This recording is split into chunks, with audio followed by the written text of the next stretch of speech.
Hello everyone, welcome to Sundarban education hub. তো guys, তোমাদের upcoming police পরীক্ষা সহ রাজ্যের গুরুত্বপূর্ণ চাকরির পরীক্ষার কথা মাথায় রেখে আজকের এই ভিডিওতে আমি বাছাই করা 20টি অঙ্ক নিয়ে এসেছি। প্রত্যেকটি অঙ্ক তোমাদের পুলিশ পরীক্ষায় হুবহু কমন আসবে। বারবার করে বলছি, অঙ্কগুলো দেখো। যারা ক্লাসগুলো প্রথম থেকে শেষ পর্যন্ত দেখবে তারা কিন্তু পরীক্ষার সময় ম্যাক্সিমাম সুবিধাটা এখান থেকে পেয়ে যাবে।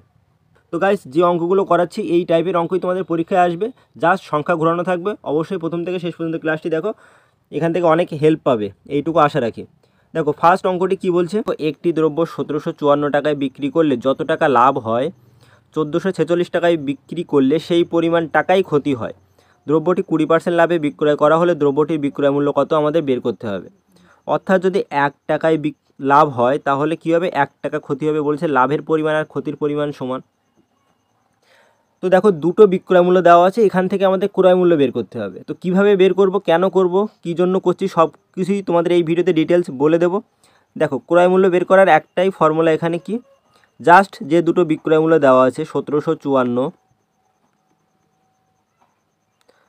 আর 1446, দুটো কি করবে, যোগ করবে, করে 2 দিয়ে ভাগ করলে তোমাদের ক্রয় মূল্য বের হবে। ঠিক আছে? তো এটা কেন হয়, দেখো কী জন্য হয় সব কিছুই বলবো। একটা জিনিস তোমরা মনে রাখবে যে একটা দ্রব্য 100 টাকায় কিনে সেটা 120 টাকায় বিক্রি করলে তোমাদের লাভ কত হবে। লাভ হবে 120 থেকে 100 বাদ দিলে 20 টাকা। তাহলে এখানে 120টা হচ্ছে তোমাদের বিক্রয় মূল্য এসপি, আর কিনেছিলে কত টাকায়, 100 টাকা, এটা হচ্ছে ক্রয় মূল্য। অর্থাৎ বিক্রয় মূল্য থেকে ক্রয় মূল্য বাদ দিলে কি পাবে, পাবে হচ্ছে লাভ, প্রফিট। একইভাবে একটা জিনিস মনে করো, 100 টাকায় কিনে সেটা 80 টাকায় বিক্রি করলে, তার মানে 100 টাকায় কিনে 80 টাকায় বিক্রি করলে আমাদের ক্ষতি হবে কত টাকা, 20 টাকা। তো এখান থেকে আমরা কি পাই, ফর্মুলাটা ক্রয় মূল্য মাইনাস হচ্ছে বিক্রয় মূল্য এসপি ইকুয়াল টু কত, লোকসান, লস। এখন এই প্রশ্নে বলছে 1754 টাকায় বিক্রি করলে যত টাকা লাভ হয়, তার মানে এখানে বিক্রয় মূল্য হচ্ছে 1754, আমাদের ক্রয় মূল্য বলা নেই, তার মানে ক্রয় মূল্যটা ধরে নিলাম এক্স। তাহলে বিক্রয় মূল্য থেকে ক্রয় মূল্য বাদ দিলে তোমাদের কি হবে, লাভ, প্রফিট। আর এখানে বলছে ক্ষতির পরিমাণ সেম প্রফিটের সাথে, তাহলে ক্ষতি মানে কি, ক্রয় মূল্য মাইনাস বিক্রয় মূল্য। এখানে বিক্রয় মূল্য কত, 1446। ঠিক আছে? তাহলে দেখো, এক্সগুলো এক সাইডে করলে পাবে হচ্ছে 2x, আর 1754 1446টাকে সাইড চেঞ্জ করালে মাইনাসটা প্লাস হয়ে যায়, তাহলে 1754 প্লাস 1446। এখান থেকে এক্স ইকুয়াল টু কত হবে, 1754 প্লাস 1446, এই দুইটা সাইড চেঞ্জ করলে নিচে ভাগ হয়ে যায়। ঠিক আছে? তার মানে এখানে এক্স আমরা কি ধরেছিলাম, ক্রয় মূল্য ধরেছি। তাহলে এখানে ক্রয় মূল্য মানে আমরা এটা লিখতে পাচ্ছি, কেন লিখতে পাচ্ছি, জাস্ট এই দুটো ফর্মুলা এই জন্য লিখতে পাচ্ছি, এই দুটো ফর্মুলার জন্য।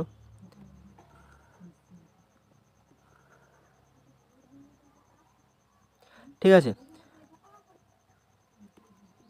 তাহলে দেখো, 1754 1446 যোগ করলে কত হচ্ছে, 3200। 3200কে 2 দিয়ে ভাগ করলে কত পাবে, 1600। তো এটাই হচ্ছে ক্রয় মূল্য। দ্রব্যটার ক্রয় মূল্য হচ্ছে 1600 টাকা। এখন একটা জিনিস দেখো, 1600 থেকে মানে 1754 থেকে 1600 মাইনাস করলে যেটা পাবে লাভ, আর এই 1600 থেকে এটা মাইনাস করলে সেই পরিমাণ ক্ষতি পেয়ে যাবে। এখন আমাদের বলছে দ্রব্যটি 20% লাভে বিক্রয় করা হলে দ্রব্যটির বিক্রয় মূল্য কত হবে। 1600 টাকা ক্রয় মূল্য হলে এর ওপরে 20% লাভ, তার মানে কত হবে, 120/100। দুটো শূন্য ক্যান্সেল হলো, থাকছে কি, 16 × 120। গুণ কী করবে, কীভাবে গুণ করবে, জাস্ট শূন্যটাকে সাইডে রাখো, 16 আর 12 গুণ করলে কত পাবে, 192, আর এই শূন্যটা এখানে বসিয়ে দাও। তাহলে বিক্রয় মূল্য কত হচ্ছে, 20% লাভে বিক্রয় মূল্য 1920 টাকা। Option C is the right answer. আশা করি বুঝতে পেরেছো কেন আমরা এই একবারে সিপি ইকুয়াল টু দুটো বিক্রয় মূল্য যোগ করে 2 দিয়ে ভাগ করি, সেটা আমি এখানেই তোমাদের জাস্ট দেখালাম। যাদের কনসেপ্ট ক্লিয়ার আছে তারা তো ইজিলি বুঝতে পারবে, যাদের কনসেপ্ট ক্লিয়ার নেই আশা করি তারাও এই জিনিসটা বুঝতে পারবে। একটা জিনিস তুমি যে টাকায় কিনছো, 100 টাকায় কিনে 120 টাকায় বিক্রি করলে তোমার 20 টাকা লাভ হবে, এটা তো সবাই জানে। যে অঙ্ক পারে না সেও জানে যে আমি একটা জিনিস 100 টাকায় কিনে যদি 120 টাকায় বিক্রি করে আমার 20 টাকা লাভ হবে। তার মানে লাভটা কীভাবে পাই, লাভ পাই 120 মানে বিক্রয় মূল্য থেকে ক্রয় মূল্য বাদ দিয়ে। ক্ষতি কীভাবে পাই, 100 টাকায় কিনে যদি 80 টাকায় বিক্রি করি তাহলে সেটা ক্ষতি হবে আমার 20 টাকা।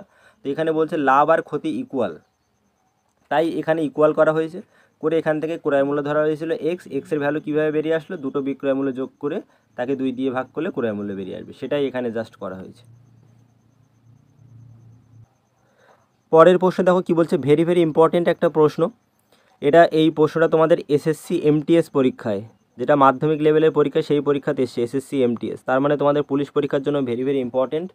একটি তার বাঁকিয়ে একটি বর্গক্ষেত্র বানানো হলে এটির ক্ষেত্রফল হয় কত, 484 বর্গ সেন্টিমিটার। যদি তারটি একটি বৃত্তের আকারে বাঁকানো হয় তাহলে তার ক্ষেত্রফল কত হবে। তার মানে মনে করো এই একটা তারটা একটু মোটা আকারে আমি বানালাম, তো মানে ড্র করলাম যাতে তোমাদের বুঝতে সুবিধা হয়। এই তারটা বাঁকিয়ে একটা বর্গক্ষেত্র তৈরি করা হলো, যার ক্ষেত্রফল কত। দেখো ক্ষেত্রফল মানে কি, এই যে ভিতরের যে পোর্শনটা দেখতে পাচ্ছি এটাই হচ্ছে বর্গক্ষেত্রের ক্ষেত্রফল। এটা কত বলা হয়েছে, 484 বর্গ সেন্টিমিটার। একটা জিনিস তোমরা সবাই জানো যে বর্গক্ষেত্রের বাহু, প্রত্যেকটা বাহু, এই একটা বাহু, 4টে বাহু থাকে, প্রত্যেকটা বাহু ইকুয়াল হয়। অর্থাৎ এটা যদি এ একক হয় এটাও এ একক হবে, এটাও এ একক হবে, এটাও এ একক হবে। বর্গক্ষেত্রের ক্ষেত্রফলের ফর্মুলা কি, বাহু স্কোয়ার, অর্থাৎ দুটো বাহু গুণ করলে আমরা বর্গক্ষেত্রের ক্ষেত্রফল পাই। ঠিক আছে, তাহলে বাহু যদি একটা এ হয় আর একটা বাহু কী হবে, এ একক, সেম সব কটা। তো এ গুণিতক এ ইকুয়াল টু কত, 484। দুটো এ গুণ করলে কী হবে, এ তার স্কোয়ার ইকুয়াল টু কত, 484। এখান থেকে আমরা একটা বাহু বের করে নিতে পারবো, একটা বাহু বের করতে পারলে আমরা সব বাহু ইকুয়াল। তো এই যে স্কোয়ারটা সাইড চেঞ্জ করলে কী হবে, স্কোয়ার সাইড চেঞ্জ করলে সেটা স্কোয়ার রুট, বাংলাতে বলে বর্গমূল হয়ে যায়। এখন এ ইকুয়াল টু 484 তার বর্গমূল, 484কে বর্গমূল করলে কত পাবে, 22 পাবে।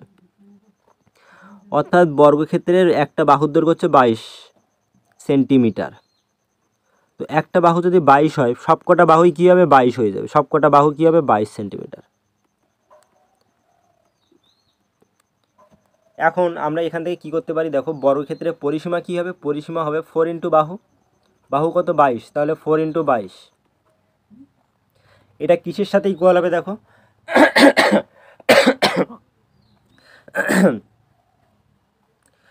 দেখো যে তার দিয়ে আমরা বর্গক্ষেত্র তৈরি করেছি সেই সেম তার দিয়ে আমরা কি তৈরি করছি, সেই সেম তার দিয়ে একটা বৃত্ত বানাচ্ছি।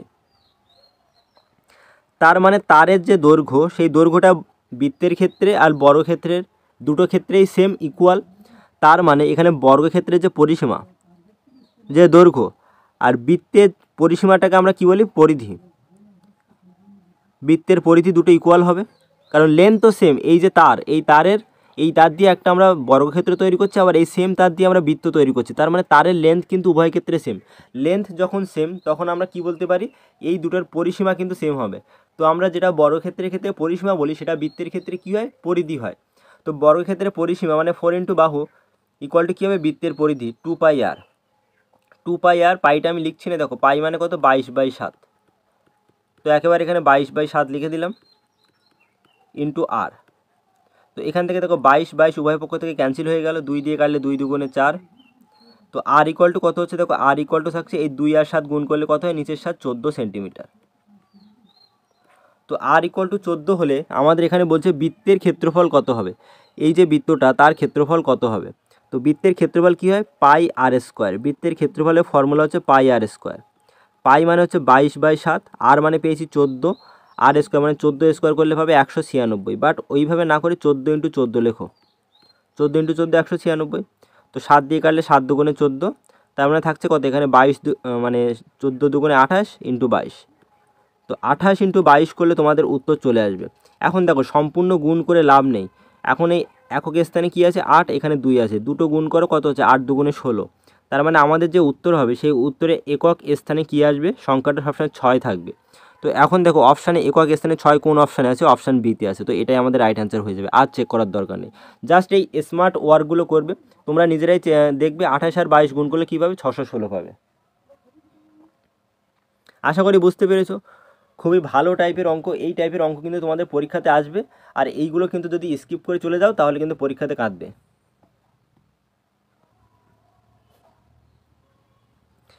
পরের প্রশ্ন দেখো, ভেরি ভেরি ইম্পর্টেন্ট আর একটা টাইপ। একজন ডিলার 4% ক্ষতিতে একটি পণ্য বিক্রি করেছেন। তিনি যদি এটি আরও 120 টাকা বেশিতে বিক্রি করতেন তিনি 8% লাভ করতেন। 11% লাভের জন্য তিনি কত টাকায় পণ্যটি বিক্রি করবেন।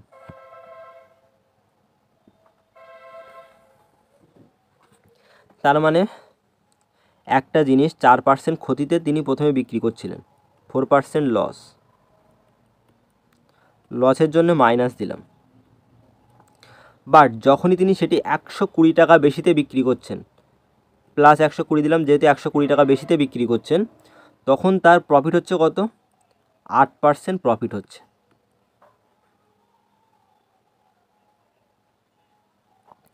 দেখো, 120 টাকা বেশিতে বিক্রি করায় সে প্রথমে 4% লসটাকে রিকভার করছে, তারপরে তার সাথে সাথে আরও কত পার্সেন্ট লাভ হচ্ছে? 8% লাভ হচ্ছে। ঠিক আছে, তাহলে এখান থেকে বোঝো একটা জিনিস, 120 টাকা বেশি বিক্রি করায় তার কত পার্সেন্ট বেশি সে গেন করছে। টোটাল এখানে 4% সে লস রিকভার করেছে, করে আরও 8% প্রফিট হচ্ছে, তার মানে 8 + 4 টোটাল 12% কিন্তু সে গেইন করছে। 12% গেইন করার জন্য এই 4% লোকসানের ভরপাই করে আরও 8% তার প্রফিট হচ্ছে। তার মানে এখান থেকে আমরা বলতে পারি যে 12%-এর ভ্যালু কত? 120 টাকা। 12%-এর ভ্যালু 120 টাকা। ঠিক আছে, আমাদের কী বের করতে হবে? বলছে 11% লাভের জন্য তিনি কত টাকায় পণ্যটি বিক্রি করবেন। একটা জিনিস তোমরা সবাই জানো, সিপি সবসময় কত ধরা হয়? 100% ধরা হয়। তো 11% প্রফিট বলছে, তার মানে এসপি কত হবে? 100-এর ওপরে 11 বেশি, তার মানে 111%। তার মানে 12%-এর ভ্যালু যদি 120 হয়, তো 1%-এর ভ্যালু কত হবে? 12 10-এ 120 10 হবে। তো 111%, তার ভ্যালু কত হবে? 111 × 10 মানে 1110 টাকা। তাহলে 11% লাভের জন্য তিনি পণ্যটি কত টাকায় বিক্রি করবেন? 1110 টাকায়। আশা করি তোমাদের বোঝাতে পেরেছি। দেখো, কোনো XYZ কিছুই ধরলাম না, জাস্ট উইদাউট পেন পেপারে তোমরা করতে পারবে এই সমস্ত অঙ্ক আসলে, যেভাবে তোমাদের আমি বোঝালাম। এইখানেই সব থেকে বেশি বেশি ভাইটাল, যে 120 টাকায় বেশি বিক্রি করায় তার 4%-এর যে লোকসান সেটা ভরপাই হচ্ছে, অর্থাৎ এই সাইডে সে 4% গেইন করছে, আর এই সাইডে কত? 8% সে প্রফিট করছে। তার মানে টোটাল কিন্তু তার 12% গেন হচ্ছে। আর এই 12% কিসের জন্য গেন হচ্ছে? 120 টাকা বেশিতে বিক্রি করছে তাই জন্য। তো 12%-এর ভ্যালু কত? 120 টাকা। 1%-এর ভ্যালু কত হবে? 120-কে 10 দিয়ে ভাগ করলে, 12 দিয়ে ভাগ করলে 10 পাবে। তো 1% যদি 10 হয়ে থাকে, এসপি কত? 111%। তো 111% মানে কত হবে? 1110 টাকা। ভেরি ভেরি ইম্পর্টেন্ট অঙ্ক, অবশ্যই দেখে যাবে। এই সমস্ত অঙ্কই তোমাদের পরীক্ষায় আসবে, এর বাইরে কিন্তু অঙ্ক থাকে না পরীক্ষায়, কারণ এই টাইপ এখন লেটেস্ট প্যাটার্ন অনুযায়ী এই সমস্ত অঙ্ক তোমাদের পরীক্ষাতে আসছে। পরের প্রশ্ন দেখো, আরেকটা ইম্পর্টেন্ট টাইপ। সুরেশ একা একটি কাজ 20 দিন সময় নেয়, রাজেশ সেই একই কাজটি করতে 30 দিন সময় নেয়। সম্পূর্ণ কাজটির জন্য মোট মজুরি হচ্ছে 10,000 টাকা। কাজটি চলাকালীন পুরো সময় যদি তারা একসাথে কাজ করে, তাহলে সুরেশকে কত টাকা মজুরি দিতে হবে? তাহলে এখান থেকে আমরা কি দেখতে পাচ্ছি? সুরেশ একটা কাজ করে 20 দিনে। তোমাদের টাইম অ্যান্ড ওয়ার্কের ডিটেলস ক্লাস আমি দিয়েছি, টাইম অ্যান্ড ওয়ার্কের ডিটেলস ক্লাস দিয়েছি, অর্থাৎ যারা ক্লাসটি দেখোনি অবশ্যই দেখে নিও, কারণ সেই ক্লাসটি যারা দেখেছে তারা এই টাইপের অঙ্ক সেকেন্ডে উড়িয়ে দিতে পারবে। তো সুরেশ একটি কাজ করে 20 দিনে, রাজেশ সেই কাজটা করে কত দিনে? 30 দিনে। এখন আমরা এখানে এলসিএম মেথড অ্যাপ্লাই করে টোটাল কাজটা বের করে নিই। তো 20 আর 30-এর লসাগু কত? 60। তো এটা হচ্ছে টোটাল কাজ, মোট কাজ। আর রাজেশের ক্ষেত্রে আর সুরেশের ক্ষেত্রে টাইম কত লাগছে দেখো। সুরেশ 20 দিনে যে কাজটা করে, রাজেশ সেই একই কাজ 30 দিনে করে। এখন আমরা ফর্মুলা জানি যে টোটাল ওয়ার্ক, মোট কাজকে সময় দিয়ে ভাগ করলে আমরা কি পাই? এফিসিয়েন্সি পাই। তো এখান থেকে দেখো টোটাল ওয়ার্ক কত? 60। সুরেশ কত দিনে করে? 20 দিনে। তো 60-কে 20 দিয়ে ভাগ করলে আমরা এখানে কি পাবো? সুরেশের এফিসিয়েন্সি পাবো। তো সুরেশের এফিসিয়েন্সি কত? 3 অনুপাত। অর্থাৎ সুরেশ একদিনে 3টে কাজ করতে পারে। তো এখন এফিসিয়েন্সি পেয়ে গেলাম সুরেশের। রাজেশের এফিসিয়েন্সি কী হবে? 60-কে 30 দিয়ে ভাগ করলে কত পাবে? 2 পাবে। অর্থাৎ রাজেশ একদিনে 2টো কাজ করতে পারে। একটা জিনিস সবসময় মনে রাখবে, যখন তোমরা এফিসিয়েন্সি পেয়ে যাবে, এফিসিয়েন্সি কত পেলে? সুরেশের ক্ষেত্রে হচ্ছে 3 অনুপাত, রাজেশের ক্ষেত্রে হচ্ছে 2 অনুপাত। আর এই যে লভ্যাংশ দেওয়া আছে 10,000 টাকা, তো এফিসিয়েন্সি পেলে লভ্যাংশ মানে প্রফিট, সেটা কী হবে? এফিসিয়েন্সি যে অনুপাতে আছে প্রফিটও সেই অনুপাতে হবে। এখানে 3:2 হবে। তো প্রফিটও কীভাবে ভাগ হবে? 3:2, এইভাবে কিন্তু ভাগ হবে, 3:2 অনুপাতে ভাগ হবে। তো টোটাল প্রফিট কত হচ্ছে দেখো, দুজনে 3 + 2 5 অনুপাত। এই 5 অনুপাতের ভ্যালু দেওয়া আছে 10,000 টাকা। 5 অনুপাতের ভ্যালু দেওয়া আছে কত? 10,000 টাকা। আমাদের কি বের করতে হবে? আমাদের বের করতে হবে সুরেশের প্রফিট। সুরেশের প্রফিট কত? 3 অনুপাত। সুরেশের প্রফিট 3 অনুপাত। তো 3 অনুপাতের ভ্যালু কত হবে? 10,000-এর সাথে 3 গুণ করে 5 দিয়ে ভাগ করলে বেরিয়ে আসবে 5 দুগুণে 10, 2,000। 2,000-কে 3 দিয়ে গুণ করলে কত পাবে? 6,000। তার মানে সুরেশের প্রফিট কত? 6,000 টাকা। Option C is the right answer. এখানে কিছুই নেই, জাস্ট এখানে তোমরা কি করবে, সুরেশ আর এই যে রাজেশ এদের এফিসিয়েন্সি বার করতে পারলে যে লভ্যাংশ সবসময় এফিসিয়েন্সি যে অনুপাতে আছে সেই অনুপাতেই কিন্তু কি হবে, ভাগ হবে। তো এফিসিয়েন্সি পেয়েছি 3:2 অনুপাতে, তার মানে সুরেশ আর রাজেশের যে লভ্যাংশ সেটা 3:2 অনুপাতে তাদের ভিতরে ভাগ হয়ে যাবে। তো 3 আর 2 মানে টোটাল 5 অনুপাত। এই 5 অনুপাত প্রফিট মানে কত টাকা?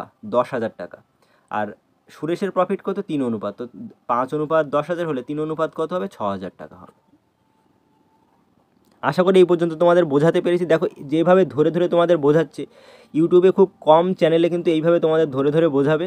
জাস্ট অঙ্কগুলো করে ম্যাক্সিমাম আমি চ্যানেলে দেখেছি অঙ্কগুলো করে কিন্তু তারা বেরিয়ে যায়, বেশি সময় কিন্তু তারা নেয় না। বাট আমি এখানে তোমাদের ধরে ধরে একদম সবাই যাতে বুঝতে পারে সেই জন্য কিন্তু অঙ্কগুলো বোঝাই।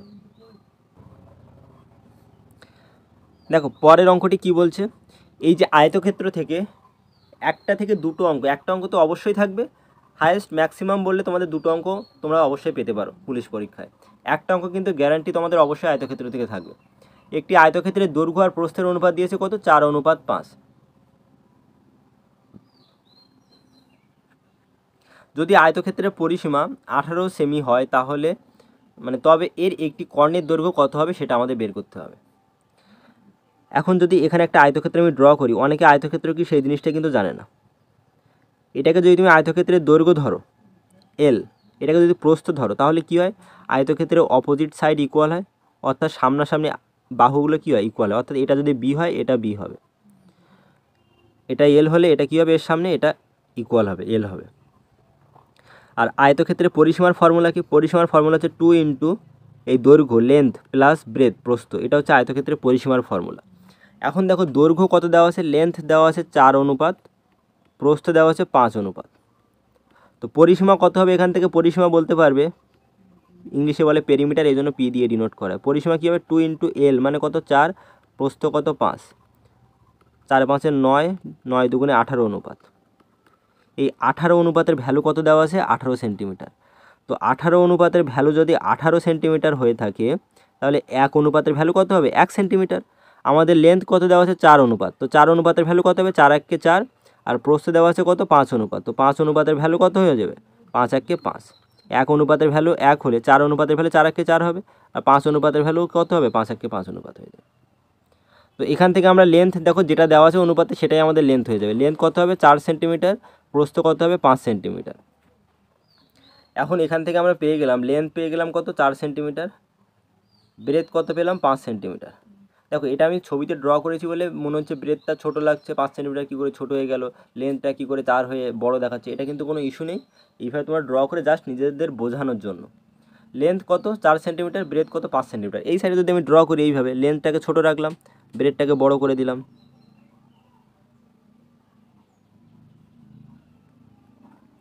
তো লেন্থ কত পেলাম, 4, প্রস্থ কত পেলাম, 5। এখন আমাদের কর্ণ বের করতে হবে। তো এটাই হচ্ছে কি আয়তক্ষেত্রের কর্ণ, দুটো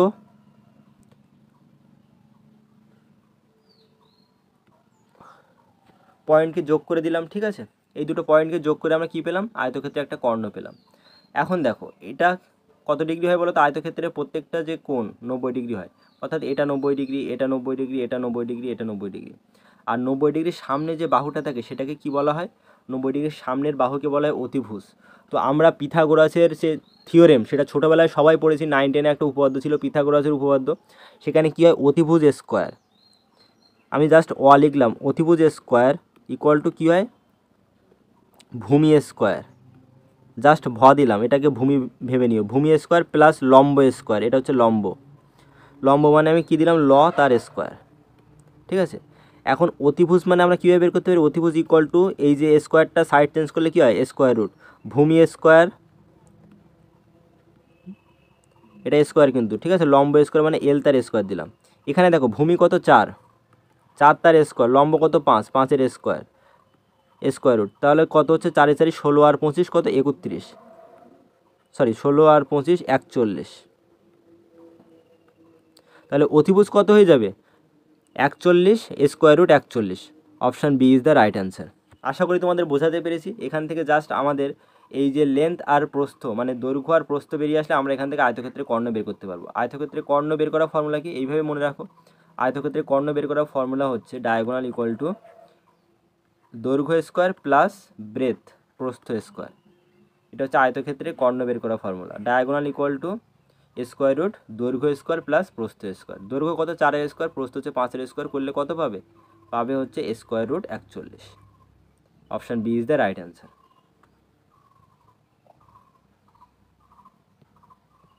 পরের প্রশ্ন দেখুন, টাইম স্পিড অ্যান্ড ডিস্টেন্স থেকে ভেরি ভেরি ইম্পর্টেন্ট টাইপের একটা অঙ্ক। এই অঙ্ক তোমাদের যে আপকামিং পরীক্ষাগুলো আছে সেই পরীক্ষাগুলোতে কোনো না কোনো পরীক্ষায় অবশ্যই আসবে, কারণ এই টাইপ কিন্তু বাদ যায় না পরীক্ষাতে। একটি ট্রেন 238 মিটার দৈর্ঘ্যের একটি সেতু অতিক্রম করতে 49 সেকেন্ড সময় নেয়। যদি একই ট্রেন একটি সাইনবোর্ড অতিক্রম করতে 15 সেকেন্ড সময় নেয় তাহলে ট্রেনটির দৈর্ঘ্য নির্ণয় করুন। একটা জিনিস মনে রাখবে, ট্রেন যখন কোনো ব্রিজ, সেতু বা প্ল্যাটফর্ম অতিক্রম করে তখন ট্রেন সম্মিলিতভাবে কী করে? ট্রেন নিজের দৈর্ঘ্য প্লাস ওই সেতুর দৈর্ঘ্য অতিক্রম করে, টোটাল এই দৈর্ঘ্যটা, এই ডিস্টেন্সটা সে কী করে? অতিক্রম করে। বা ট্রেন যখন একটা সাইনবোর্ড, একটা মানুষ বা একটা ল্যাম্প পোস্ট, ঠিক আছে, এদেরকে অতিক্রম করে তখন শুধুমাত্র সেই ক্ষেত্রে ট্রেন তার নিজের দৈর্ঘ্য অতিক্রম করে, সেক্ষেত্রে ট্রেন টি মানে ট্রেনের দৈর্ঘ্য অতিক্রম করে। আর এই ক্ষেত্রে যখন সেতু ব্রিজ অতিক্রম করবে তখন ট্রেন প্লাস সেতু এই দুটো ডিস্টেন্সে অতিক্রম করবে। তো প্রথম ক্ষেত্রে ট্রেন একটি সেতু অতিক্রম করছে, তার মানে ট্রেন নিজের দৈর্ঘ্য প্লাস সেতুর দৈর্ঘ্য কত? 238 মিটার। ট্রেনের দৈর্ঘ্য আমাদের নির্ণয় করতে হবে, তো ট্রেনের দৈর্ঘ্য ধরে নিলাম টি। তো ট্রেনের দৈর্ঘ্য প্লাস সেতুর দৈর্ঘ্য এই দুটো অতিক্রম করতে টাইম লাগছে কত? 49 সেকেন্ড। যখন একটা ট্রেন একটি সাইনবোর্ড অতিক্রম করবে তখন শুধুমাত্র ট্রেন নিজের দৈর্ঘ্য অতিক্রম করে, তো সেই ক্ষেত্রে ট্রেনের দৈর্ঘ্য অতিক্রম করতে কতক্ষণ লাগে? 15 সেকেন্ড। এখন দেখো, যদি আমরা এটা মাইনাস করি দুটো, তাহলে ট্রেনের দৈর্ঘ্য ক্যান্সেল হয়ে যায়। তো 238 মিটার অতিক্রম করতে ট্রেনের কত সময় লাগছে দেখো, 49 থেকে 15 মাইনাস করলে 34 সেকেন্ড। ঠিক আছে, তো 34 সেকেন্ডে ট্রেন 238 মিটার অতিক্রম করে। তাহলে 34 সেকেন্ডে যদি 238 মিটার অতিক্রম করে, আমাদের বের করতে হবে 15 সেকেন্ডে, কারণ 15 সেকেন্ডে ট্রেন যে ডিস্টেন্সটা কভার করে সেটাই ট্রেনের দৈর্ঘ্য। কারণ এখান থেকে তো আমরা পেয়েছি 15 সেকেন্ড ট্রেন সাইনবোর্ড অতিক্রম করে, তার মানে ট্রেন হচ্ছে 15 সেকেন্ডে নিজের দৈর্ঘ্য কভার করে। তো এখান থেকে আমাদের 15 সেকেন্ডে ট্রেন কতটা ডিস্টেন্স কভার করে সেটা বের করলে আমরা ট্রেনের দৈর্ঘ্য পেয়ে যাব। তো 34 দিয়ে কাটলে এখানে কত পাচ্ছ দেখো, 7 বাদ যাবে, 7 34 কত হয়? 238। উপরে থাকছে 7 ইন্টু 15, 7 ইন্টু 15 করলে কত পাবে? 7 গুণিতক 15 করলে পাবে 105। তো ট্রেন 15 সেকেন্ডে এই 105 মিটার ডিস্টেন্স কভার করে, তার মানে ট্রেন 15 সেকেন্ডে যখন সাইনবোর্ড অতিক্রম করে তখন শুধুমাত্র নিজের দৈর্ঘ্য কভার করে, সেই কারণে আমরা বলতে পারি ট্রেনের দৈর্ঘ্য কত হবে? 105 মিটার। তো 15 সেকেন্ডে ট্রেন যে ডিস্টেন্স কভার করবে সেটাই ট্রেনের দৈর্ঘ্য, তো সেটা আমরা কত পেলাম? 105 মিটার। দেখো খুবই কিন্তু ভালো কনসেপ্ট, নিতে পারলে জাস্ট সেকেন্ডে হয়ে যায় অঙ্কগুলো। এইগুলো বেসিকভাবে করতে গেলে কিন্তু তোমাদের একদম মাথা খারাপ হয়ে যাবে, যেটা আমি বললাম সেই পদ্ধতিতে করে যাবে। অবশ্যই বুঝতে না পারলে একটু সময় নিয়ে বোঝার চেষ্টা করো, অবশ্যই বুঝতে পারবে। পরের অঙ্কটি কি বলছে দেখো, একটি গাড়ি 8 কিলোমিটার প্রতি ঘন্টা গতিবেগে কিছু দূরত্ব ভ্রমণ করে, 12 কিলোমিটার প্রতি ঘন্টা গতিবেগে ফিরে আসে। যদি গাড়িটির 15 ঘন্টা সময় লাগে তাহলে মোট দূরত্ব কত সেটা কিলোমিটারে বার করতে হবে। তো একটা ডিস্টেন্স মনে করো, এখান থেকে এই পর্যন্ত একটা ডিস্টেন্স। প্রথমে একটা গাড়ি 8 কিলোমিটার প্রতি ঘন্টা গতিবেগে যাচ্ছে, আবার যখন ফিরে আসছে তখন কত স্পিড তার? 12 কিলোমিটার প্রতি ঘন্টা। তো মনে করো S1 স্পিডে যদি যায় আর S2 স্পিডে যদি ফিরে আসে সেম ডিস্টেন্স, তাহলে আমরা এভারেজ স্পিড বের করার ফর্মুলা সেটা জানি কি? এভারেজ স্পিড কীভাবে বেরোয়? এভারেজ স্পিড বেরোয় এই ফর্মুলাতে। এভারেজ স্পিড বের করার ফর্মুলা কি? 2 into S1 into S2 by হচ্ছে S1 প্লাস S2। এটা হচ্ছে এভারেজ স্পিড বের করার ফর্মুলা। তো একটা স্পিড নিয়ে যাচ্ছে আর একটা স্পিড নিয়ে ফিরে আসছে সেম ডিস্টেন্স, তাহলে আমরা এই ফর্মুলা ইউজ করতে পারি। এখন বলছে তাহলে মোট কত দূরত্ব অতিক্রম করবে গাড়িটি।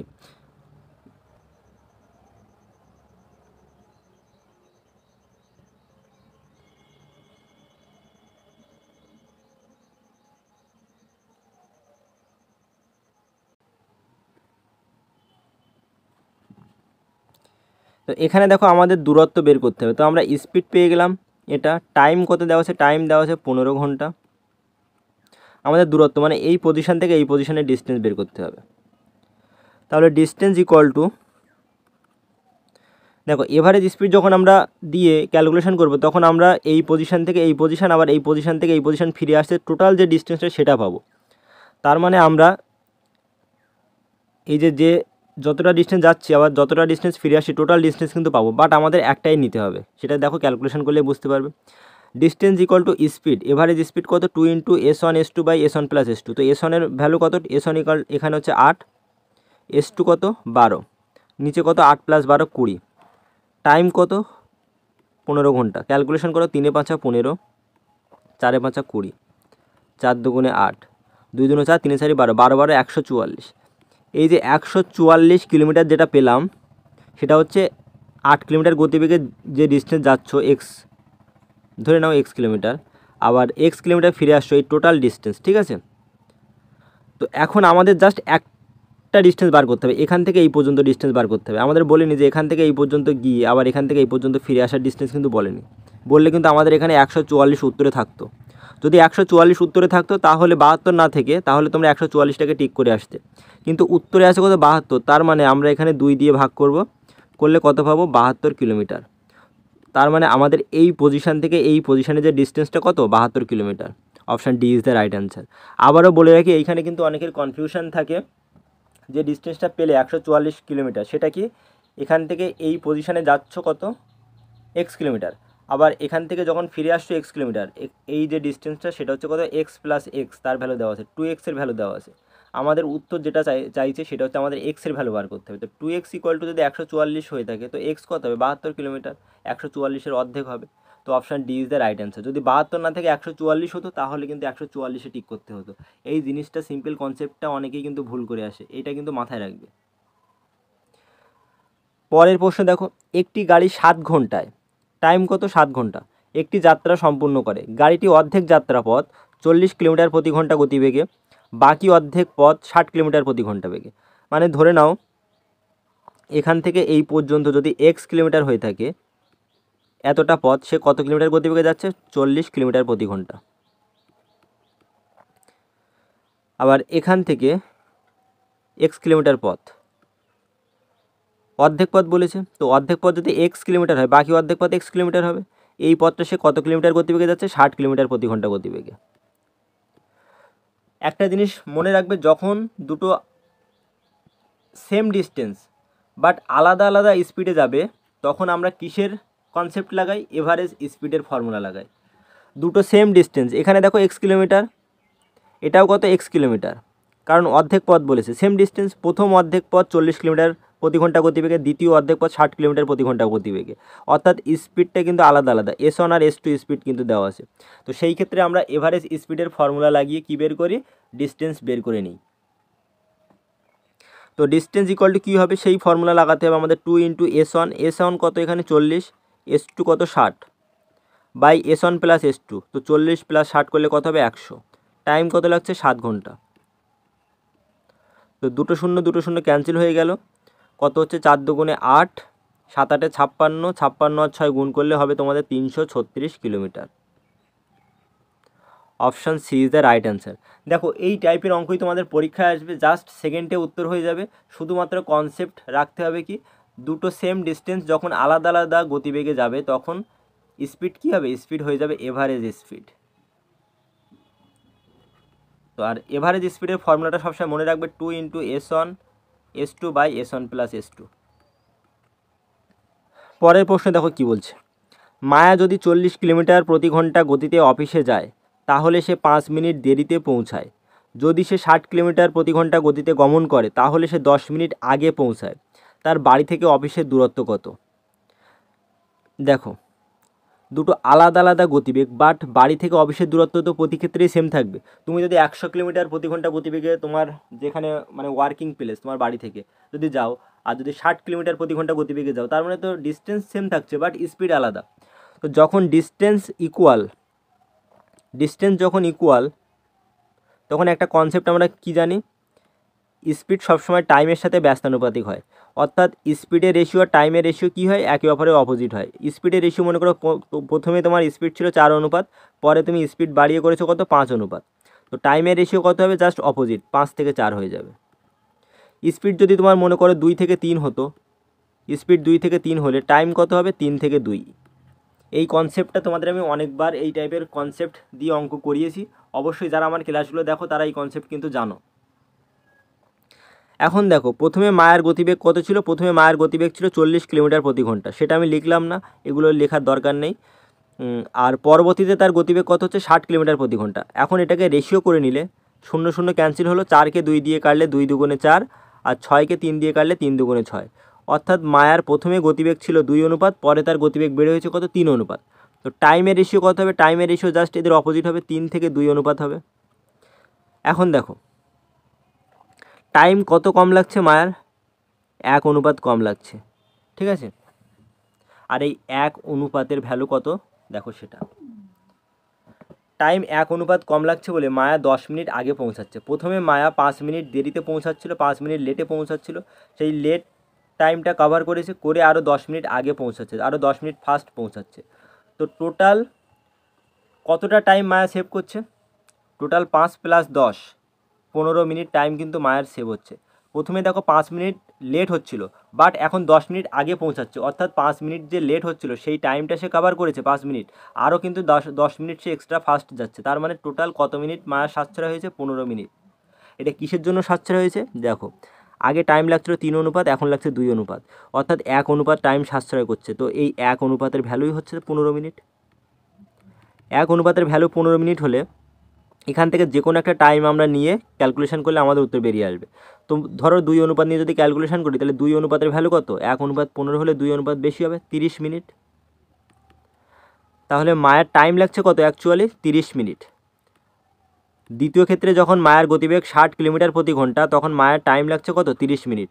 তো ডিস্টেন্স কত হবে, বাড়ি থেকে অফিসের দূরত্ব, distance equal to speed 60 kilometre প্রতি ঘন্টা ইন্টু টাইম।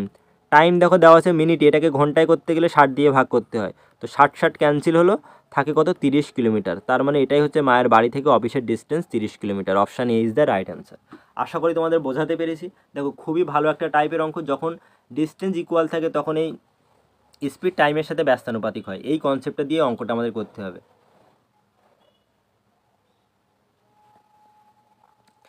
পরের প্রশ্ন দেখো কি বলছে, একটি আয়তক্ষেত্রের পরিসীমা ও দৈর্ঘ্যের অনুপাত হলো 5:1।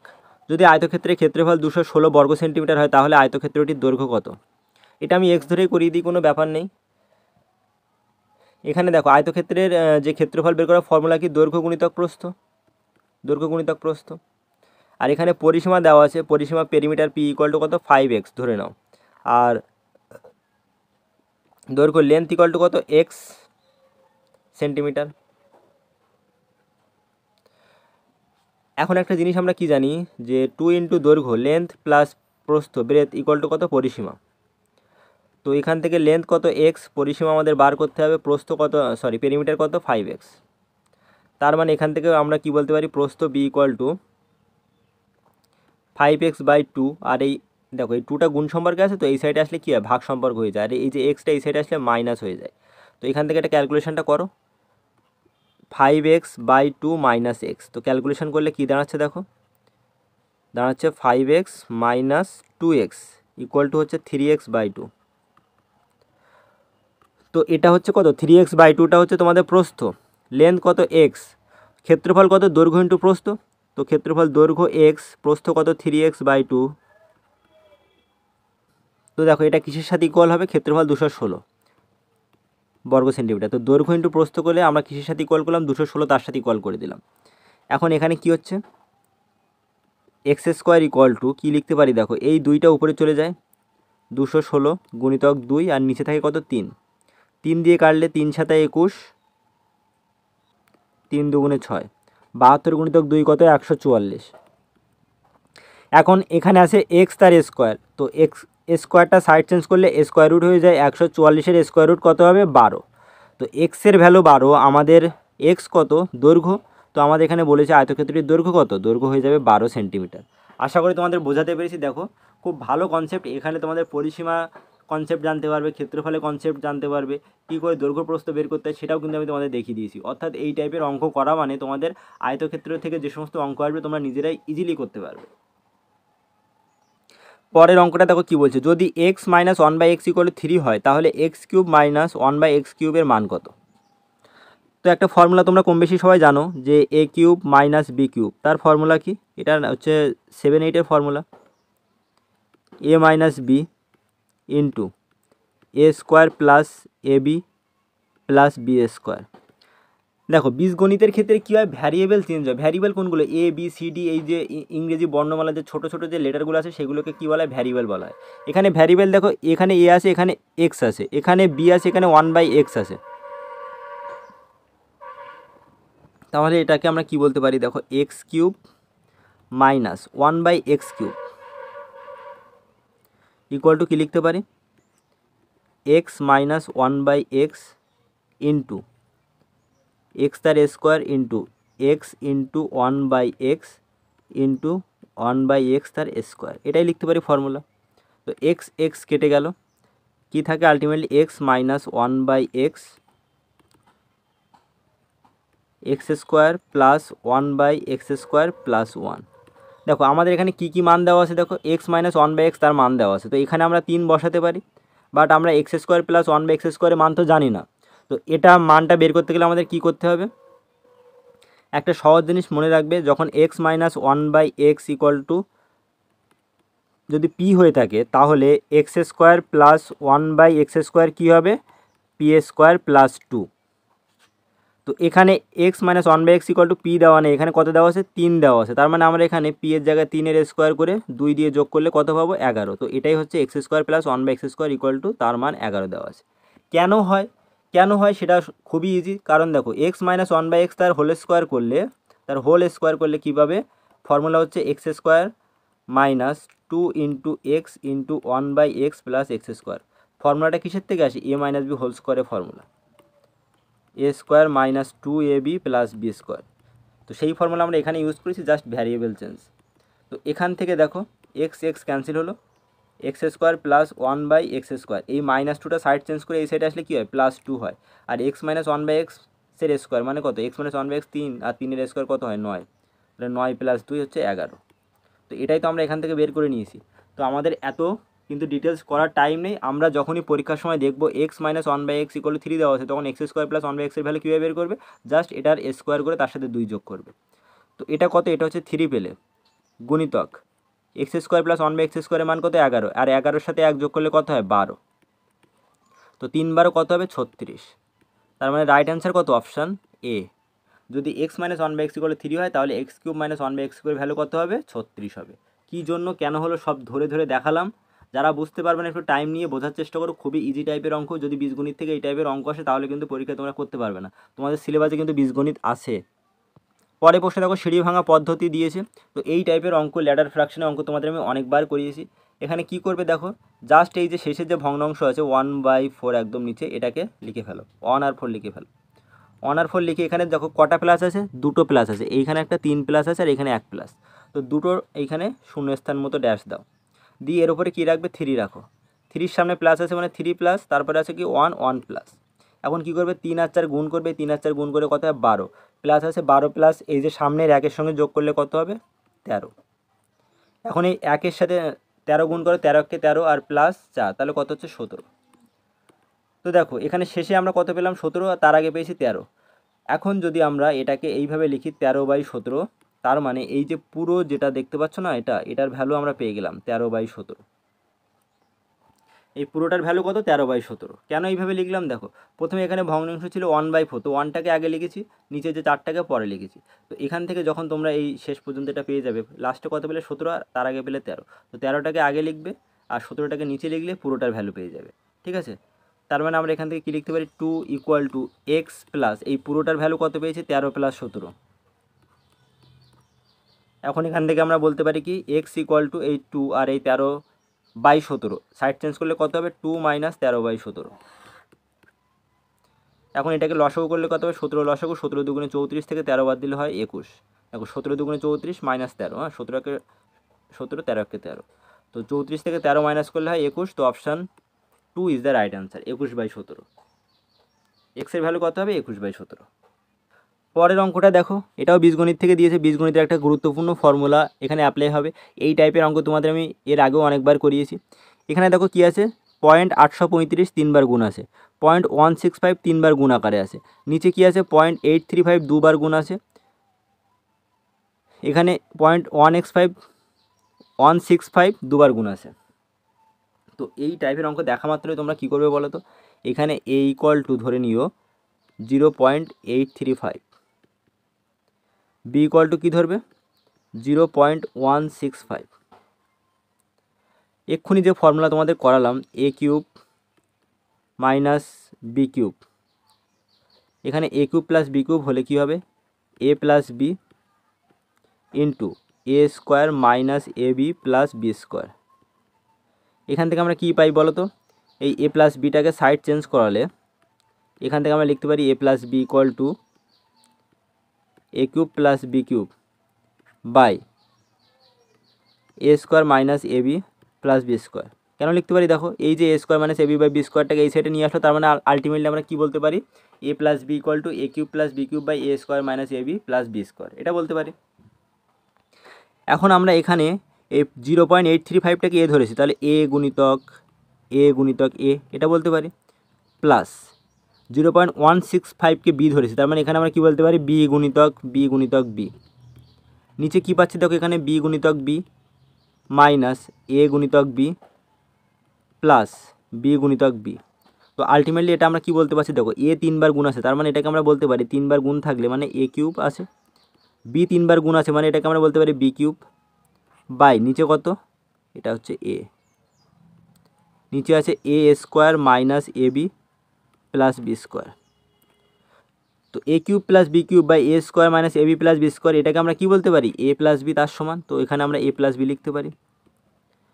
এখন দেখো a এর ভ্যালু কত 0.835 প্লাস b এর ভ্যালু কত 0.165, এটা আমি নিচে নিচে লিখলাম জাস্ট ক্যালকুলেশন করার সুবিধার্থে। তোমরা এইভাবে সাইডে লিখলে দেখা যাচ্ছে অর্ধেক ছেলে মেয়ে আছে তারা যোগই করতে পারবে না, এইভাবে 835 প্লাস 0.165 এইভাবে করে না, অর্ধেক ছেলে মেয়ে এখন বাচ্চাদের থেকেও মানে তারা অঙ্কে পিছিয়ে আছে। তো এইভাবে আমি করলাম, জাস্ট 5 আর 5 কত হয় 10, 0 হাতে 1, 6 3 9 1 10, 0 হাতে 1, 8 1 9 1 10। তো দেখো তিনটে সংখ্যার আগে পয়েন্ট আছে মানে এখানে তিনটে শূন্যের আগে এসে পয়েন্ট লাগাও, তার মানে কত 1.00, যাই হোক পয়েন্টের পরে জিরোর কোনো ভ্যালু থাকে না, তার মানে ভ্যালু কত 1। তো এই যেটা দেখলে না, এটা কিন্তু যদি কেউ এই ফর্মুলা না জানে তাহলে কিন্তু সে গুণ করতে করতে পাগল হয়ে যাবে, তার টাইম শেষ হয়ে যাবে কিন্তু অঙ্ক হবে না। তো option 2 is the right answer. পরের প্রশ্ন, একটি বাক্সে 1 টাকা 50 পয়সা এবং 25 পয়সা 280টি মুদ্রা আছে। আমি তোমাদের পয়সা সংক্রান্ত অঙ্ক একদম ডিটেলস ক্লাস দিয়েছি। তো আজকে আমি ফার্স্ট করব অঙ্কটা, তোমরা এর আগে যারা পয়সার অঙ্কে এখনও উইক আছো তারা সেই ক্লাসটা দেখে নিও। দেখো এখানে কি বলছে 1 টাকা 50 পয়সা আর আছে 25 পয়সার মুদ্রা, টোটাল কটি মুদ্রা আছে 280টি, 280টি মুদ্রা আছে। তাহলে একটা ফর্মুলা আমি তোমাদের শিখিয়েছিলাম, কি ফর্মুলা দেখো, নাম্বার অফ কয়েন্স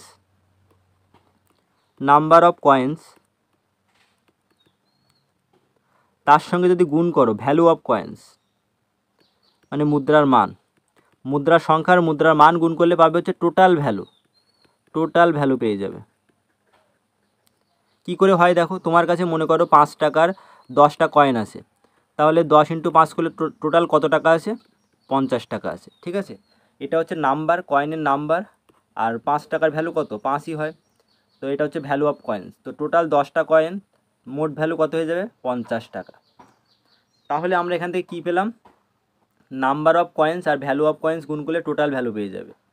এখান থেকে দেখো আমাদের কি দেওয়া আছে, এখান থেকে আমাদের মুদ্রার মান দেওয়া আছে, ভ্যালু অফ কয়েন্স দেওয়া আছে আর ভ্যালু দেওয়া আছে। তো নাম্বার অফ কয়েন্স বের করতে গেলে ফর্মুলা কী হবে, নাম্বার অফ কয়েন্স n = হবে টোটাল ভ্যালু বাই হচ্ছে ভ্যালু অফ কয়েন্স, ভিসি লিখলাম, ঠিক আছে, ভ্যালু অফ কয়েন্স হচ্ছে ভিসি। তো নাম্বার অফ কয়েন্সের ফর্মুলা কী হবে, n = টোটাল ভ্যালু বাই হচ্ছে ভিসি মানে ভ্যালু অফ কয়েন্স। তো এখানে দেখো ভ্যালু অফ কয়েন্স কী হবে ভিসি, 1 টাকার ক্ষেত্রে একই থাকবে, 50 পয়সার ক্ষেত্রে টাকায় করলে কত হবে হাফ টাকা, 25 পয়সাকে টাকায় করলে কত হবে 1/4 টাকা। ভ্যালু কত দেওয়া আছে মোট ভ্যালু, 1 টাকার ক্ষেত্রে মোট ভ্যালু হচ্ছে 8 অনুপাত 50 পয়সার ক্ষেত্রে মোট ভ্যালু হচ্ছে 4 অনুপাত, 25 পয়সার ক্ষেত্রে মোট ভ্যালু হচ্ছে কত 3 অনুপাত। এখন নাম্বার অফ কয়েন্স আমাদের বের করতে হবে। নাম্বার অফ কয়েন্স বের করার ফর্মুলা কি, total value by value of coins. তো এখানে 1 টাকার ক্ষেত্রে টোটাল ভ্যালু কত 8 অনুপাত, ভ্যালু অফ কয়েন্স কত 1 অনুপাত। তো 8কে 1 দিয়ে ভাগ করলে 8ই থাকে, তাহলে এখানে নাম্বার অফ কয়েন্সে কী হবে 1 টাকার ক্ষেত্রে 8 অনুপাত। 50 পয়সার ক্ষেত্রে দেখো ভ্যালু কত 4 অনুপাত, ভ্যালু অফ কয়েন্স কত হাফ অনুপাত। তো 4কে হাফ দিয়ে ভাগ করলে নিচে 2টা পাল্টে গিয়ে উপরে চলে যায়, তাহলে 4-এর সাথে কী হয় এই 2টা গুণ হয়ে যায় কত 8 অনুপাত। তো নাম্বার অফ কয়েন্স 50 পয়সার ক্ষেত্রে কত হবে 8 অনুপাত। তো একটা জিনিস এখান থেকে মাথায় রাখবে যে 50 পয়সার ক্ষেত্রে যে যদি ভ্যালু দেওয়া থাকে তাহলে ভ্যালুর সঙ্গে 2 গুণ করলে 50 পয়সার যে নাম্বার সেটা পেয়ে যাবে। 25 পয়সার ক্ষেত্রে যে ভ্যালু দেওয়া আছে তার সঙ্গে 4 গুণ করলে 25 পয়সার ক্ষেত্রে নাম্বার অফ কয়েন্স পেয়ে যাবে। তো 3-4 কত 12 অনুপাত হয়ে যাবে। তো দেখো টোটাল কয়েন কত 280টি, আর টোটাল অনুপাত কত দেখো 8 আর 16 আর 12 কত 28টি। টোটাল হচ্ছে 28 অনুপাতের কয়েন আছে, সেই 28 অনুপাতের ভ্যালু কত দেওয়া আছে 280। তো 28 অনুপাতের ভ্যালু দেওয়া আছে 280, আমাদের বের করতে হবে 50 পয়সার মুদ্রা কটি আছে। 50 পয়সার মুদ্রা আছে 8 অনুপাত, তাহলে এর সঙ্গে 8 গুণ করে দাও। তো 280কে 28 দিয়ে ভাগ করলে কত বার দেবে 10 বার, 10 × 8 মানে 80। তো 50 পয়সা মুদ্রার সঙ্গে কটি আছে 80টি আছে। আশা করি তোমাদের বোঝাতে পেরেছি, একদম ধরে ধরে ভেঙে ভেঙে বুঝিয়েছি। এইভাবে কিন্তু মানে টাইম নিয়ে বোঝানো একটা কষ্টের ব্যাপার, তাও আমি প্রতিটা ক্লাসে তোমাদের বোঝানোর চেষ্টা করি। যারা টাকা দিয়ে পেড কোর্স কিনতে পারো না তাদের এই ক্লাস থেকে ম্যাক্সিমাম সুবিধা যাতে হয় সেজন্য কিন্তু আমি এইভাবে ধরে ধরে বোঝাই। তো গাইস এই ছিল আজকের গুরুত্বপূর্ণ কিছু অঙ্ক। যারা প্রথম থেকে শেষ পর্যন্ত ক্লাসটি দেখলে অবশ্যই তাদের ভালো লাগবে। প্রত্যেকটি অঙ্ক তোমাদের আপকামিং পরীক্ষার জন্য ভেরি ভেরি ইম্পর্টেন্ট, সেই কারণে একটা অঙ্ক কিন্তু তোমরা স্কিপ করে যাবে না। কারণ বুঝতে যদি অসুবিধা হয় তাহলে সেই অঙ্কে আরও বেশি সময় দাও, কারণ এই টাইপের অঙ্কই কিন্তু তোমাদের পরীক্ষাতে আসবে, এর বাইরে কিন্তু অঙ্ক থাকে না পরীক্ষাতে। তো guys thank you, bye by.